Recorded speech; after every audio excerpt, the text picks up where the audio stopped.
Hello everyone, welcome back to my channel. আজকে আবারও একটা মিনি ব্লগ নিয়ে চলে আসলাম। আজ আমরা বেরিয়ে পড়েছিলাম দুজনে। হঠাৎই আমাদের চোখে পড়লো চ্যাটার্জি নোবেল স্কুল প্রাঙ্গণে অনুষ্ঠিত এই মেলায় ঢুকে আমরা তো পুরোই অবাক।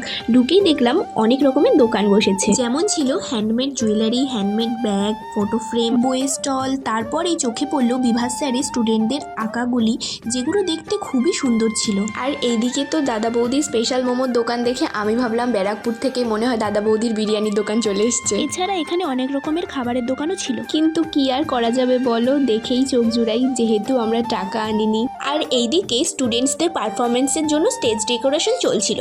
বেরোনোর পথে দেখলাম এই ছোট্ট বাচ্চাদের, তার সাথে এই জিনিস। যাই হোক, এটি কিন্তু ছবি তোলার জন্য বেশ ভালোই। তারপর আমরা বেরিয়ে পড়লাম বাড়ি যাওয়ার উদ্দেশ্যে। আজকের ব্লগটা এইটুকুই। দেখা হচ্ছে আবার নেক্সট কোনো ব্লগে। ততক্ষণের জন্য সবাইকে টাটা, বাই।